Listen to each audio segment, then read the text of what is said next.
السلام علیکم ورحمۃ اللہ وبرکاتہ۔ سامعین، آپ جو کتاب سماعت فرما رہے ہیں اس کا نام ہے الغدیر، قرآن، حدیث اور ادب میں، جلد نمبر 6۔ کتاب کے مصنف کا نام ہے علامہ عبدالحسین الامینی النجفی۔ کتاب کا ترجمہ کیا ہے مولانا سید علی اختر رضوی شعور گوپال پوری نے اور سید شاہد جمال رضوی گوپال پوری نے۔ آج ہم آپ کے سامنے اس کی 17ویں ریکارڈنگ پیش کر رہے ہیں، صفحہ نمبر 276 سے۔ متع، ازواج موقت۔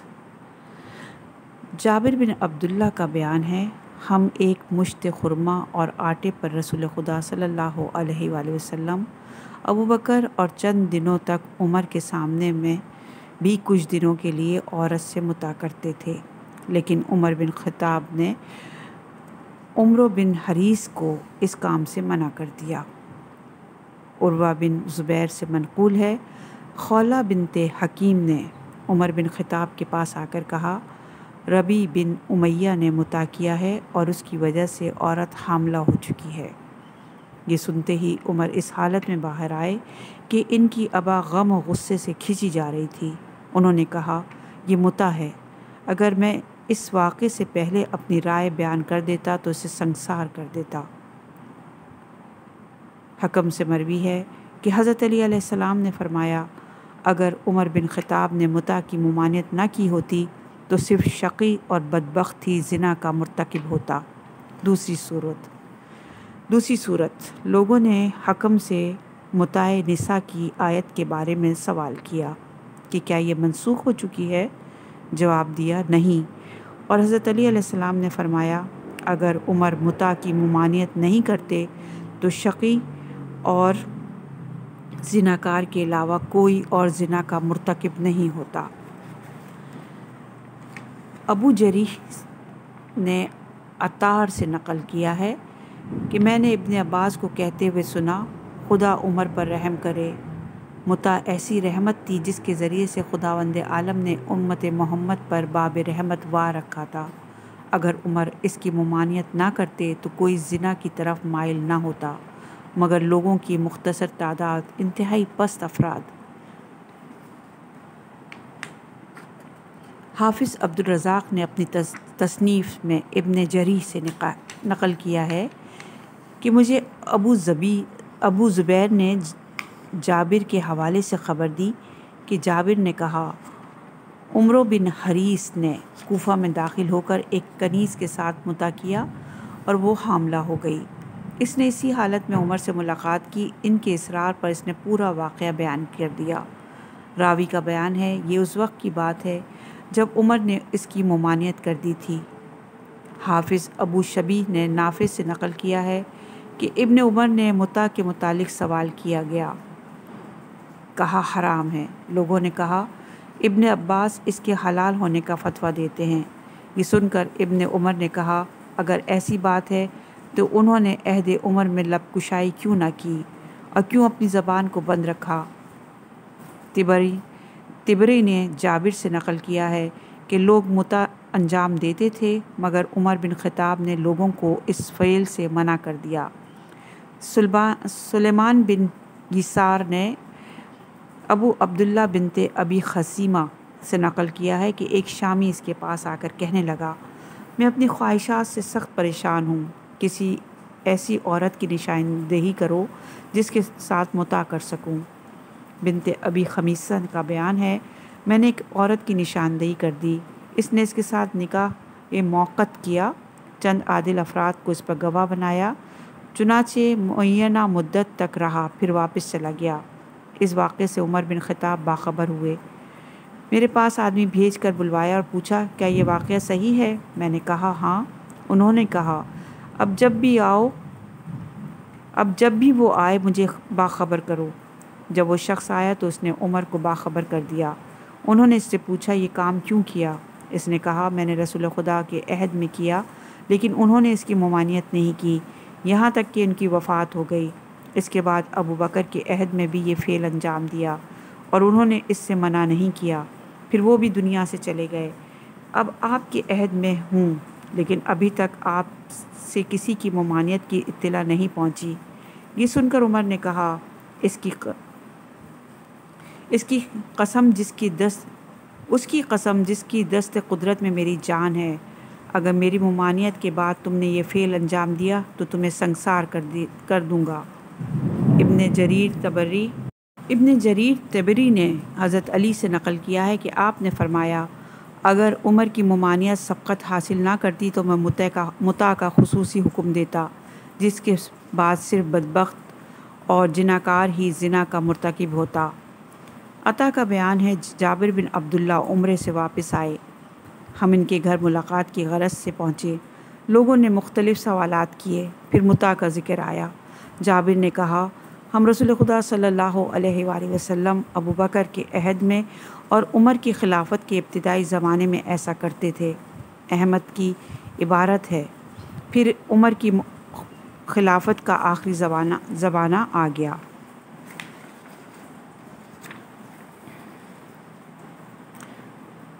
بطیان الحقائق شرح کنز الدقائق کے الفاظ میں ہیں، ہم رسول اسلام صلی اللہ علیہ وآلہ وسلم ابو بکر کے عہد میں اور خلافت عمر کے اوائل میں متع کرتے تھے، پھر انہوں نے اس کی ممانعت کر دی۔ عمر بن حسین کا بیان ہے، کتاب خدا میں آیہ متع نازل ہوئی، اس کے بعد کوئی ایسی آیت نازل نہیں ہوئی جو اسے منسوخ و باطل کرے۔ پھر رسول خدا صلی اللہ علیہ وآلہ وسلم نے ہمیں متع کا حکم دیا۔ ہم حضرت صلی اللہ علیہ وسلم کے عہد میں متع کیا کرتے تھے، پھر حضرت اس دنیا سے رخصت ہو گئے اور متع سے منع نہیں فرمایا۔ اس کے بعد ایک شخص نے اپنی خواہش کے مطابق جو چاہا کہہ دیا۔ مفسرین نے لکھا کہ آیہ مبارکہ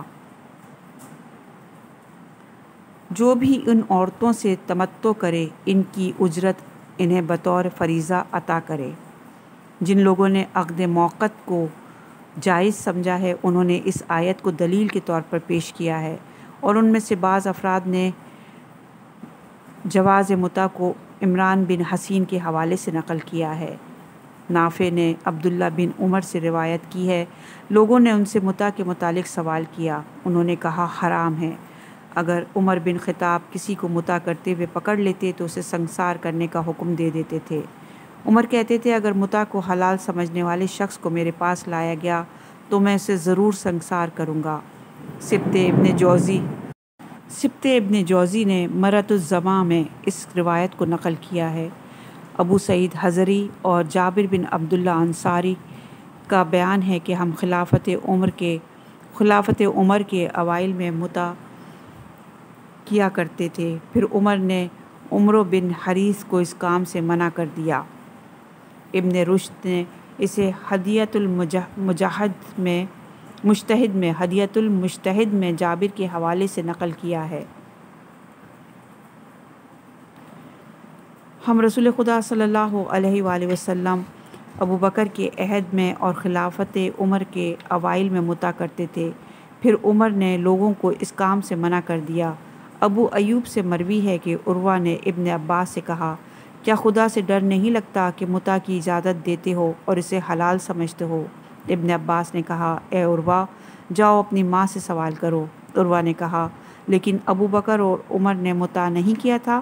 یہ سنتے ہی ابن عباس نے کہا، خدا کی قسم اگر تم لوگ متع کی ممانعت سے دستبردار نہیں ہوئے ہوتے تو خدا تم پر عذاب نازل فرمائے گا۔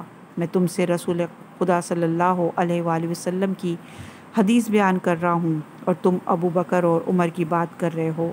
واقعے میں فیصلے کے لیے ابن عباس نے عروہ بن زبیر کی ماں اسماء بنت ابو بکر کا حوالہ اس لیے دیا تھا کیونکہ زبیر نے اس کے ساتھ متع کیا تھا اور عبداللہ بن زبیر اسی متع کا نتیجہ تھا۔ راغب کا بیان ہے کہ عبداللہ بن زبیر نے عبداللہ بن عباس کو حلیت متع پر سرزنش کی تو ابن عباس نے ان سے کہا، جاؤ اپنی ماں سے سوال کرو کہ اس کے اور تمہارے باپ کے درمیان کس طرح کے تعلقات تھے۔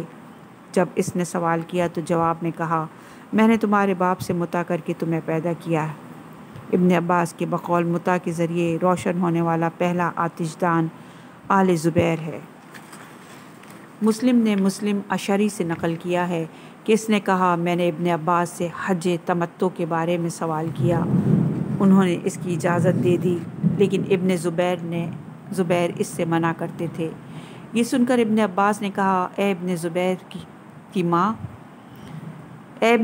کی ماں جو رسول خدا سے ایسی حدیث بیان کرتی ہے جس میں حضرت صلی اللہ علیہ وآلہ وسلم نے متع کی اجازت دے رکھی ہے، لہٰذا جاؤ اس سے سوال کرو۔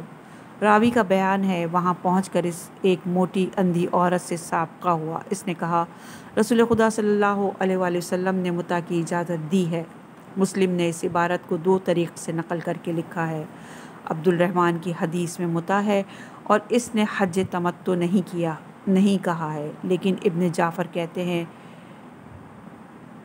کہ شعبہ کہتا ہے کہ میں نہیں جانتا کہ ان کی مراد حج تمتع ہے یا متع ازواج موقت۔ اگرچہ عبد الرحمن کے الفاظ میں مطلق متع استعمال ہوا ہے اور مسلم نہیں جانتے کہ ان دونوں میں سے کون سا متع مراد ہے، لیکن ابو داؤد طیالسی سے منقول ہے کہ مسلم اشعری نے کہا ہم اسماء بنت ابو بکر کے پاس پہنچے، اب متع نساء کے متعلق سوال کیا۔ انہوں نے جواب میں کہا ہم رسول خدا صلی اللہ علیہ وآلہ وسلم کے عہد میں ایسا کرتے تھے۔ جی ہاں، احمد نے شعبہ کے طریق سے جس بات کی روایت کی ہے وہ متع حج ہے، اور اس نے مسلم سے اس امر میں اس کے مردود ہونے کی حکایت بھی سن رکھی تھی۔ شاید اسی لیے اس نے اس جملے یعنی معلوم حج متع مقصود تھا یا متع ازواج موقت کے ذریعے مقید کر دیا کہ ابن زبیر کی عظمت و بلندی کا تحفظ کر سکے اور قاری پر مخفی رہ جائے کہ یہ مدعی خلافت متع کا فرزند اور اس کا نتیجہ ہے۔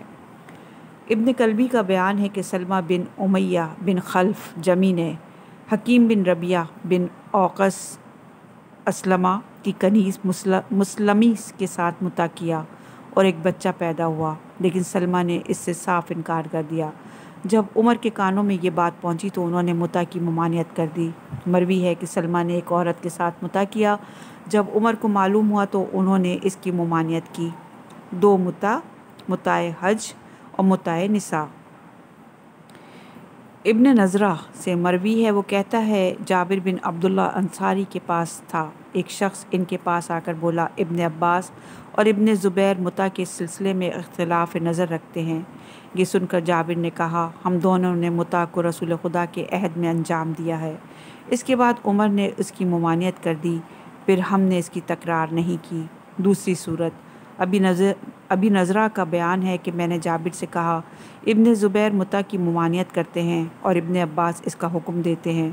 انہوں نے کہا میں حدیث سے پوری طرح واقف ہوں، ہم رسول خدا صلی اللہ علیہ وآلہ وسلم اور ابو بکر کے عہد میں متع کی سعادت حاصل کرتے تھے۔ جب عمر خلیفہ ہوئے تو لوگوں کو خطاب کر کے کہا بے شک رسول خدا صلی اللہ علیہ وآلہ وسلم وہی رسول اور قرآن مجید بھی وہی قرآن ہے۔ ہاں، یہ دونوں متع رسول خدا کے عہد میں رائج تھے، لیکن میں ان کی ممانعت کر رہا ہوں۔ اگر کوئی شخص اسے انجام دے تو میں اسے سزا دوں گا۔ ایک متع نساء ہے، اگر میں نے کسی کو دیکھ لیا کہ معینہ مدت تک کے لیے کسی عورت سے نکاح کر رکھا ہے تو میں اسے پتھروں کے نیچے چھپا دوں گا۔ دوسرا حج تمتع ہے۔ تیسری صورت جابر بن عبداللہ کا بیان ہے کہ ہم عہد رسول میں متع حج اور متع نساء دونوں انجام دیتے تھے، لیکن عمر نے ہمیں اس سے منع کر دیا، اس کے بعد ہم نے اسے ترک کر دیا۔ چوتھی صورت ابی نضارہ کا بیان ہے ابن عباس متع کا حکم دیتے اور ابن زبیر اس کی مخالفت کرتے تھے۔ میں نے اس کا تذکرہ جابر بن عبداللہ انصاری سے کیا۔ جابر نے کہا میں سلسلے کی حدیث سے پوری طرح آگاہ ہوں، ہم رسول خدا کے عہد میں متع کیا کرتے تھے۔ جب عمر خلیفہ ہوئے تو کہا بے شک خداوند عالم ان تمام چیزوں کو حلال کر دیا جن کے متعلق رسول خدا صلی اللہ علیہ وآلہ وسلم نے اپنی خواہش ظاہر کی، لہٰذا تم لوگ حج و عمرہ کو امر خدا کے مطابق انجام دو اور عورتوں کے ساتھ متع کرنے سے دور رہو۔ اگر متع کرنے والے شخص کو میرے پاس لایا گیا تو میں اسے سنسار کروں گا۔ پانچویں صورت قتادہ کا بیان ہے میں نے سنا ابی نضارہ کہہ رہا تھا میں نے جابر بن عبداللہ انصاری سے کہا ابن زبیر متا کی ممانعت کرتے ہیں اور ابن عباس اس کا حکم دیتے ہیں۔ جابر نے کہا میں حدیث سے پوری طرح آگاہ ہوں، ہم رسول خدا کے عہد میں متا کرتے تھے۔ جب عمر مسند خلافت پر برجمان ہوئے تو کہا بے شک خداوند عالم نے اپنے رسول کی خواہش کے مطابق اسے حلال کر دیا تھا اور قرآن مجید میں آیہ حلیت موجود ہے، لہٰذا تم لوگ اپنے حج و عمرے سے جدا کرو اور ان عورتوں کے نکاح کی پیروی کرو۔ اگر کسی ایسے شخص کو میرے پاس لایا گیا جس نے ایک مدت معین تک عورت کے ساتھ نکاح کیا تو اسے میں ضرور سنسار کروں گا۔ علامہ امینی فرماتے ہیں چونکہ مطاع کرنے والے شخص کو سنسار کرنے کا حکم دیا قانونی نہیں تھا اور کسی سنی فقیہ نے عقد کی شباہت کی بنیاد پر اس کا حکم نہیں دیا، اسی لیے حساس نے حدیث نقل کر کے لکھا عمر کا مطاع کے سلسلے میں سنساری کا حکم صادر کرنا اس جہت سے جائز ہے کہ ممکن ہے یہ حکم خوف و ہراس اور دھمکانے کے لیے صادر کیا ہو تاکہ لوگ اس سے باز رہیں۔ عمر نے ایک خطبے میں کہا رسول خدا کے عہد میں 2 مطاع رائج تھے، لیکن میں ان دونوں کی ممانعت کر رہا ہوں اور ان کو انجام دینے والوں کو سزا دوں گا، مطاع حج اور مطاع نساء۔ حساس کی عبارت ہے اگر اس سے پہلے ممانعت کرتا تو ضرور سنسار کرتا، یا اگر کسی شخص نے مطاع نساء انجام دیا تو اسے ضرور سنسار کروں گا۔ مامون عباسی نے جواز مطاع پر اسی حدیث سے استدلال کیا ہے اور اسی بنا پر حکم مطاع نافذ کرنے کا مصمم ارادہ کر لیا تھا۔ چنانچہ تاریخ ابن خلقان میں ہے یہ دونوں مطاع رسول خدا صلی اللہ علیہ وآلہ وسلم اور ابو بکر کے عہد میں رائج تھے، لیکن میں ان دونوں کی ممانعت کر رہا ہوں۔ مطاع کے سلسلے میں عمر کا یہ خطبہ اہل سنت کے نزدیک مسلم و قطعی ہے۔ احمد بن حنبل نے جابر کے حوالے سے حدیث نقل کر کے بعض عبارتوں کو خلیفہ نوازی اور چمچہ گیری میں حذف کر دیا ہے۔ ان کی عبارت ہے جب عمر خلیفہ ہوئے تو لوگوں کو خطاب کر کے کہا بے شک قرآن وہی قرآن اور رسول بھی وہی رسول ہیں۔ یہ دونوں مطاع رسول اللہ صلی اللہ علیہ وسلم کے عہد میں رائج تھے، ایک مطاع حج اور دوسرا مطاع نساء۔ حافظ بن شبی نے سعید بن مسیب سے نقل کر کے لکھا ہے عمر نے دونوں مطاع حج اور مطاع نساء سے منع کیا۔ طبری نے عروہ بن زبیر سے نقل کیا عروہ نے ابن عباس سے کہا تم لوگوں کو ہلاکت و گمراہی کے دہانے پر لا کھڑا کر دیا ہے۔ ابن عباس نے پوچھا کیسے؟ کہا تم لوگوں کو مطاع کا فتویٰ دیتے ہوئے حالانکہ تم جانتے ہو کہ ابو بکر اور عمر اس کے مخالف تھے۔ یہ سن کر ابن عباس نے کہا یہ حیرت انگیز نہیں کہ میں اس حدیث رسول صلی اللہ علیہ وسلم کو بیان کر رہا ہوں اور وہ مجھ سے ابو بکر اور عمر کی باتیں کر رہا ہے۔ ابن زبیر نے کہا یہ دونوں تم سے زیادہ سنت رسول سے واقف تھے اور اس کی پیروی کرتے تھے۔ راغب کا بیان ہے کہ یحییٰ ابن اکثم نے بصرہ کے ایک شیخ سے پوچھا جواز مطاع کے سلسلے میں کس کی اقتداء کرتے ہیں؟ اس نے کہا عمر کی۔ اس نے تعجب سے پوچھا کیسے؟ عمر تو مطاع کے سب سے زیادہ مخالف تھے۔ شیخ نے کہا اس لیے کہ صحیح حدیث یہ ہے کہ عمر نے منبر پر جا کر کہا بے شک خدا اور اس کے رسول نے تمہارے لیے مطاع کو حلال کر دیا ہے، لیکن میں اس کو حرام قرار دیتا ہوں اور اس کو انجام دینے والے کو سزا دوں گا۔ چنانچہ ہم نے ان کی گواہی مان لی اور ان کی تحریم کو چھوڑ دیا۔ طبری نے عمر سے روایت کی ہے انہوں نے کہا عہد رسول صلی اللہ علیہ وآلہ وسلم میں 3 چیزیں جائز تھیں، لیکن میں انہیں حرام قرار دیتا ہوں اور ان کو انجام دینے والے کو سزا دوں گا، مطاع حج، مطاع نساء اور اذان میں حی علی خیر العمل۔ کوشیجی نے شرح ترجید میں اسے بیان کیا ہے، عنقریب ان کا بیان نقل کیا جائے گا۔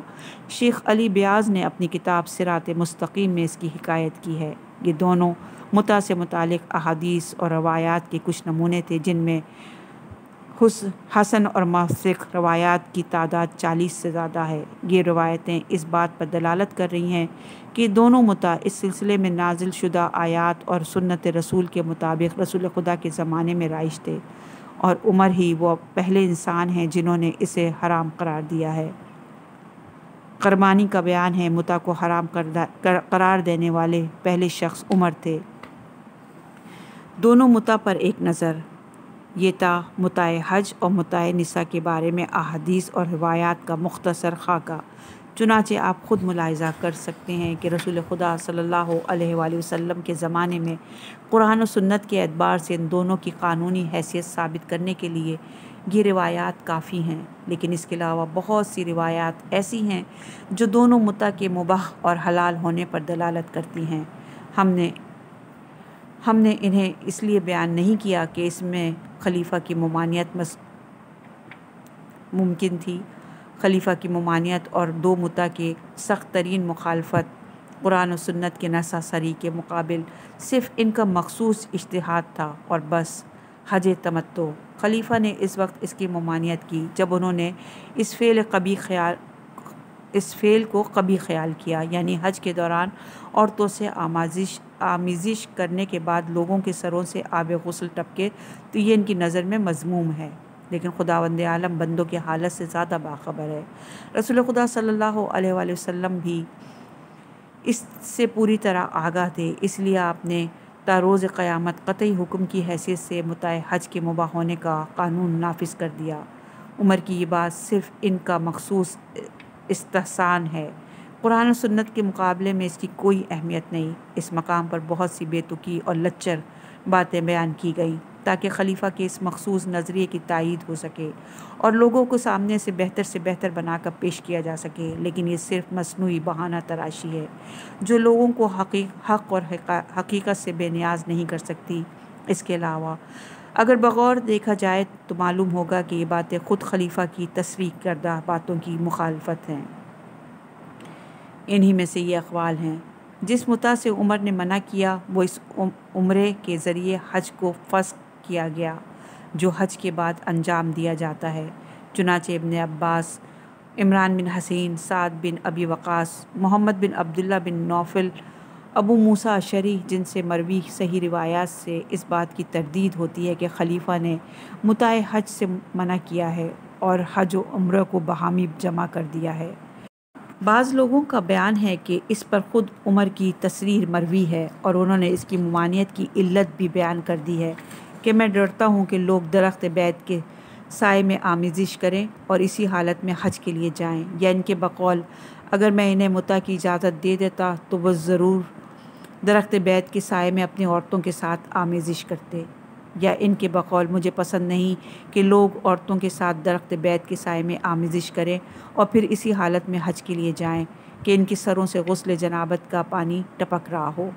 شیخ بدر الدین حنفی عمدۃ القاری میں قاری فی شرح صحیح بخاری میں لکھتے ہیں، ایاز اور ان کے علاوہ دوسرے افراد نے کہا کہ عمر و عثمان نے جس متع کی ممانعت کی ہے وہ عمرہ حج کو عمرے میں تبدیل کرنے والا تھا، نہ وہ عمرہ جو حج کے بعد انجام دیا جاتا ہے۔ میں ان کے جواب میں کہوں گا کہ ان کا یہ جملہ قابل اعتراض ہے، کیونکہ بعض طریق سے مسلم کی روایت میں جس کی تصریح کی گئی ہے وہ متاع حج ہے۔ اسی مسلم سے مروی ہے کہ رسول خدا صلی اللہ علیہ وآلہ وسلم اپنی بعض ازواج کے ہمراہ حج میں موجود تھے۔ مسلم ہی کی ایک روایت ہے کہ حضرت نے حج اور عمرے کو ایک ساتھ انجام دیا۔ اس کا مقصود اصلی ذکر شدہ ہی وہی ہے، حج تمتع ہے، جو جواز متع کی بات دو صحابی عثمان بن عفان اور ابو ذر غفاری سے منسوب ہے، وہ بھی قابل اعتراض ہے۔ چنانچہ زیاد المعاد میں ہے کہ صحابہ کے ذریعے جواز متع کو مختص کرنے کے متعلق اخبار اور روایات مردود ہیں۔ یہ ایسی خبر جو باطل ہے اور جس شخص کی جانب سے اس کی نسبت دی گئی ہے وہ صحیح نہیں ہے، یا ایسے غیر معصوم سے خبر صحیح وارد ہوئی ہے جو قانون نافذ کرنے والے معصوم کی نص سے معارضہ نہیں کرتا۔